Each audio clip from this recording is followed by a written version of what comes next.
नमस्ते बच्चों। पिछली कक्षा में हमने यूक्लिड ज्यामिति का परिचय पढ़ा था और उसके अंतर्गत हमने बिंदु, रेखा और तल, समतल को परिभाषित किया था। रेखा को हमने इस तरह परिभाषित किया था कि कागज़ को जब हम मोड़ते हैं तो एक क्रीज बनती है, वो क्रीज एक रेखा की तरह होती है। इसके बाद हमने ये भी देखा था कि रेखाखंड रेखा का वह भाग होता है जिसके दोनों सिरे शांत होते हैं। यह रेखाखंड है और आप देख रहे होंगे इसका जो दोनों सिरे हैं वो शांत हैं, तो रेखाखंड कहलाया। आज हम इन्हीं बातों को आगे बढ़ाते हुए कुछ नई बातें सीखेंगे। तो आज हम पाठ संख्या 6 रेखाएं एवं कोण का अध्ययन प्रारंभ करने जा रहे हैं।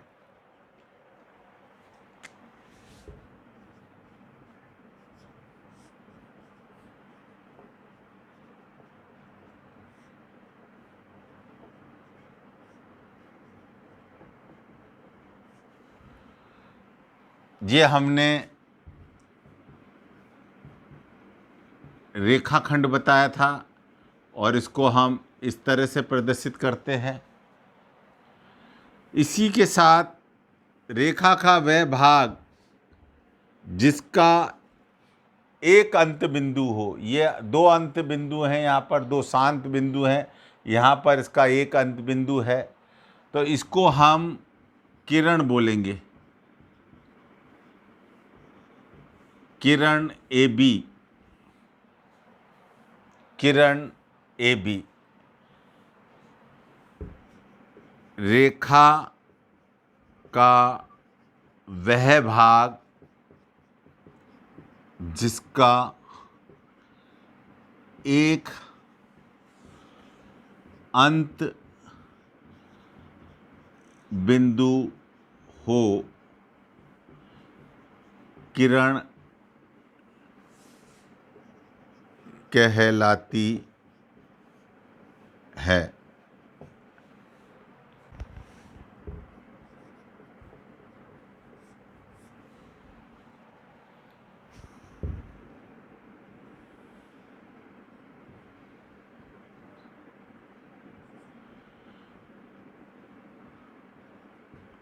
इसको हम ओ ए किरण बोलेंगे और इसी अंत बिंदु से एक और किरण निकल रही है जिसको हम ओ बी बोल देंगे। इस किरण को हम क्या बोलेंगे? ओ बी किरण। तो आप बच्चों देख रहे होंगे दो किरण जिनका अंत बिंदु एक ही है, उनके बीच बनने वाला जो क्षेत्र है वो कोण कहलाता है।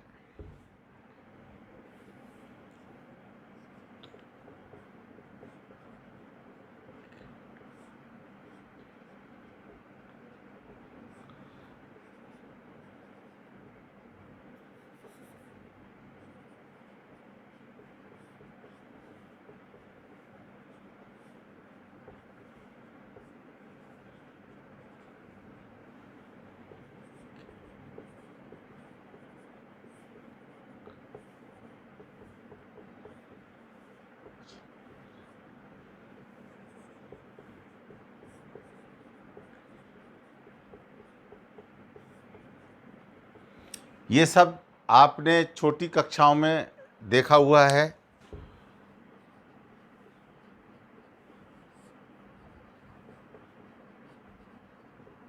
कोणों के प्रकार। पहला प्रकार न्यून कोण, जिस कोण का मान 90 डिग्री से कम हो।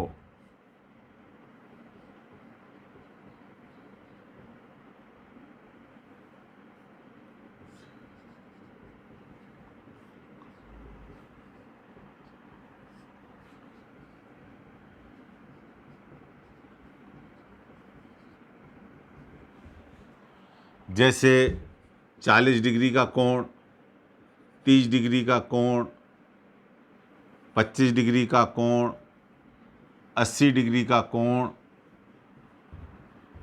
89 डिग्री का कोण, इन सभी कोणों का जो मान है वो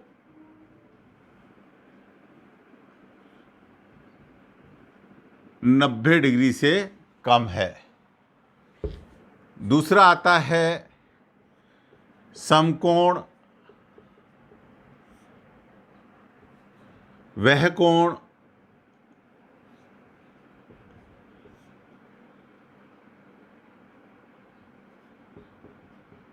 का मान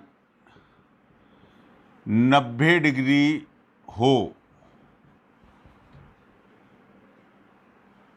इस तरह की आकृति आपने कई बार देखी होगी बनी हुई, और किताब में इस तरह का सिंबल आ जाता है, संकेत आ जाता है।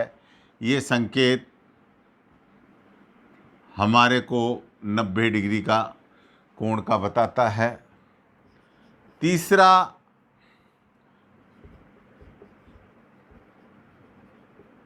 अधिक कोण, जिस कोण का मान 90 डिग्री से अधिक किंतु 180 डिग्री से छोटा हो। जैसे उदाहरण के तौर पे 180 डिग्री, उदाहरण के तौर पे 110 डिग्री, 130 डिग्री, 150 डिग्री, 100 डिग्री, ये सारे कोण अधिक कोण हैं। और इसका अगर चित्र बनाएंगे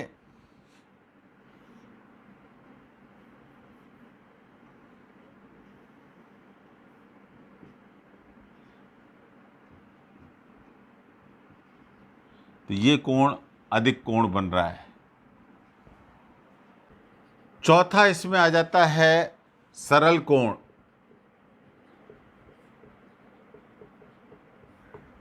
जिस कोण का मान 180 डिग्री हो। ये कोण कुछ इस प्रकार बनता है, एक किरण इधर जा रही है और दूसरी किरण इसके विपरीत जाती है, और ये जो बन रहा है ये 180 डिग्री बन रहा है। यानी इससे एक सरल रेखा का निर्माण हो जाएगा, सरल रेखा बनती है और इसीलिए इसको सरल कोण बोला जाता है। पांचवा है प्रतिवर्ती कोण। जिस कोण का मान 180 डिग्री से अधिक व 360 डिग्री से कम हो उसे प्रतिवर्ती कहते हैं। चित्र देख लेते हैं। एक किरण इस तरफ है और दूसरी किरण इस तरह से, तो जो बड़ा कोण बन रहा है वो प्रतिवर्ती होगा। 180 से बड़ा होना चाहिए और 360 से कम। ये कोण तो अधिक कोण है, ये वाला जो कोण मानेंगे ये कोण क्या हो जाएगा, अधिक कोण। और ये कोण हो जाएगा, अधिक कोण भी हो सकता है, न्यून कोण भी हो सकता है, या न्यून कोण हो सकता है, समकोण हो सकता है, कुछ भी हो सकता है। ये समकोण भी हो सकता है। तो 180 से अधिक होना चाहिए, तो 180, तो ये है कोण प्रतिवर्ती। तो प्रतिवर्ती कोण की पहचान होनी चाहिए कि उसका जो दूसरा कोण होगा या तो न्यून कोण, अधिक कोण या समकोण हो सकता है, और उसके अलावा जो कोण होगा वो प्रतिवर्ती कोण होगा। छठा है बिंदु कोण, एंगल एट ए पॉइंट। ये देखिए एक किरण है ओ ए और दूसरी किरण भी इसी के ऊपर आ जाए तो क्या हुआ है बच्चों, यहां से कोण बना और यहां तक बना, तो ये बिंदु का निर्माण हो गया एक तरह से, वापस किरण वहीं पे आ गई। तो इस तरह का कोण जो है 360 डिग्री का होता है। जिस कोण का मान 360 डिग्री हो उसे हम बिंदु कोण बोलते हैं।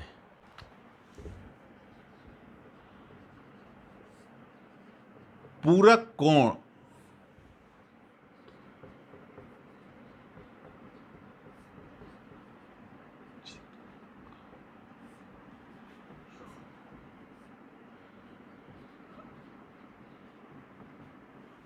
दो कोण जिनका योग 90 डिग्री हो, जैसे एक कोण मेरे को 40 डिग्री का दे रखा है और दूसरा कोण 50 डिग्री का दे रखा है। इन दोनों का जब जोड़ करता हूं तो 90 डिग्री आता है। तो 40 डिग्री का पूरक कोण क्या हो जाएगा, 50 डिग्री, या 50 डिग्री का पूरक कोण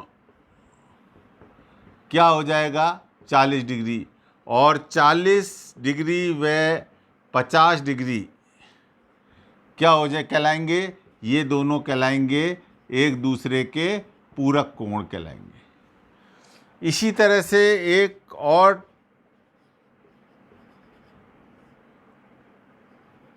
टर्म आती है समपूरक कोण। जिन दो कोणों का, ये कोणों का होगा, दो कोणों का योग 180 डिग्री के बराबर हो, जैसे उदाहरण के तौर पे 60 डिग्री और 120 डिग्री, इन दोनों का जब जोड़ करते हैं तो हमारे को 180 आता है। तो 60 का संपूरक 120 और 120 का संपूरक 60 डिग्री होगा। और आसन कोण, दो कोणों के युग्म की अपन चर्चा करेंगे।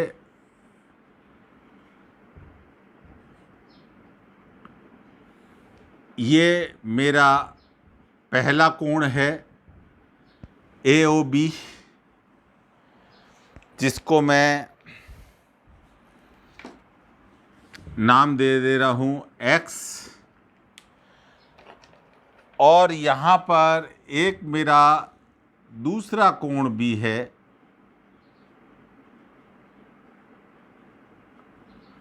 जो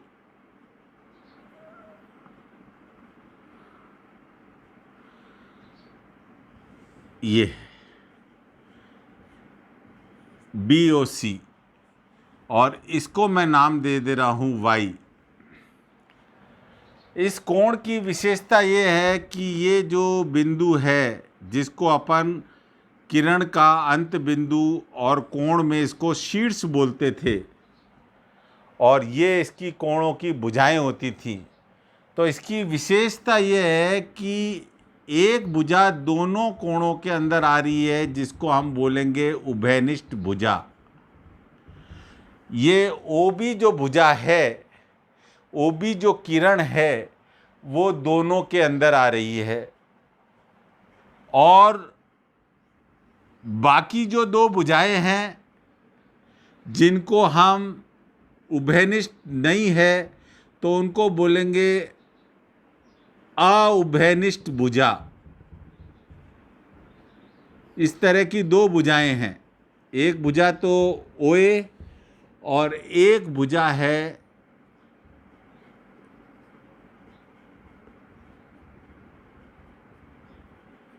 OC।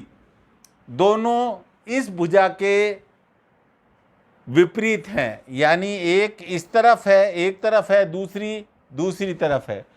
दोनों जो अउभयनिष्ठ भुजाएं हैं वो उभयनिष्ठ भुजा के विपरीत में स्थित हैं।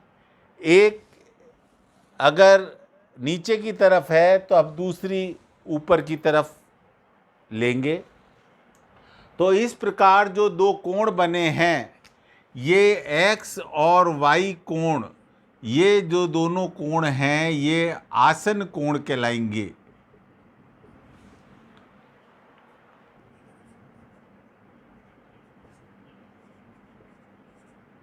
अभिग्रहित 6.1 जब कोई किरण किसी रेखा पर खड़ी हो तो इस प्रकार बने दो आसन कोणों का योग 180 डिग्री होता है। ये क्या बोल रहा है कि हमें एक रेखा दे रखी है, ये ए बी हमें एक रेखा दे रखी है और ए बी रेखा पर कोई किरण है, इसको नाम दे देते हैं OC। ये खड़ी हुई है इस रेखा के ऊपर। तो दो कोण बन रहे हैं, कौन कौन से? एक कोण x बोल दूं और इस कोण को y नाम दे दूं तो ये बोल रहा है कि x प्लस y जो है 180 डिग्री के बराबर होगा। इसको हम इस प्रकार भी लिख सकते हैं, BOC कोण BOC प्लस कोण AOC बराबर 180 डिग्री। और इन दो कोणों को जोड़ने पर एक रेखा बन जा रही है, इसलिए इनको बोलते हैं कोणों का रैखिक युग्म। कोणों का रैखिक युग्म, दो कोणों को जोड़ने पर एक रेखा का निर्माण हो जा रहा है। इस प्रकार बने कोणों को कोणों का रैखिक युग्म बोलते हैं। अभिग्रहित 6.2 दो आसन कोणों का योग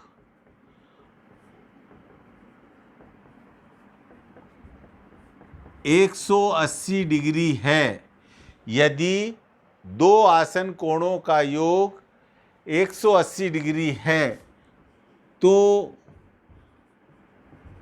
अउभयनिष्ठ भुजाएं रेखा बनाती हैं। पहली वाली बात का विपरीत यहाँ पर बोला गया है।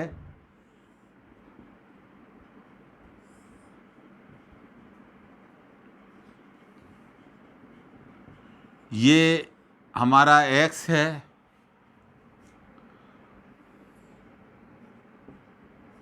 और ये हमारा y है और बोला गया है कि x प्लस y मिलकर 180 डिग्री हो रहा है। तो बच्चों ये हमने बताया था उभयनिष्ठ भुजा होगी और ये जो दो भुजाएं हैं OA ये होंगी अउभयनिष्ठ भुजा। एक तो ये हो गई और दूसरी हो गई OC अउभयनिष्ठ भुजा। तो ये दोनों भुजाएं मिलकर क्या कर रही हैं? एक सरल रेखा, ये रेखा का मतलब है यहाँ पर सरल रेखा, स्केल से खींची गई रेखा का निर्माण कर दे रही हैं।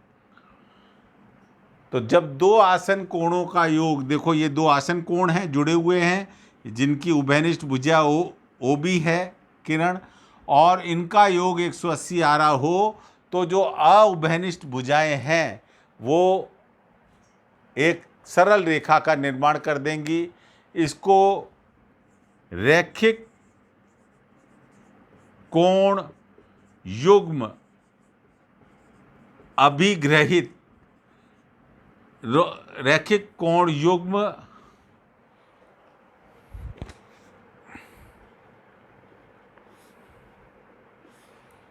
अभिग्रहित भी कहते हैं।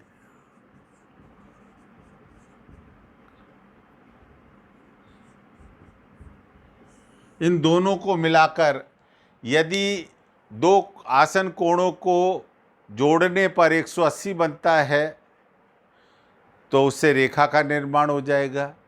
यदि दो आसन कोण एक रेखा बनाती हैं तो उन दो आसन कोणों का योग 180 होगा। इसको हम प्रश्नों को हल करने में काफ़ी बार प्रयोग लेंगे।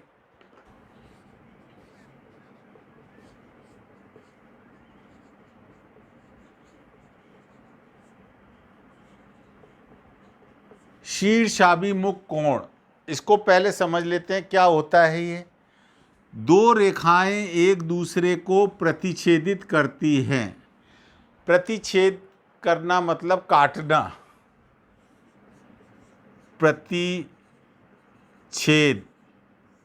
प्रतिच्छेद का मतलब होता है आपस में काटना।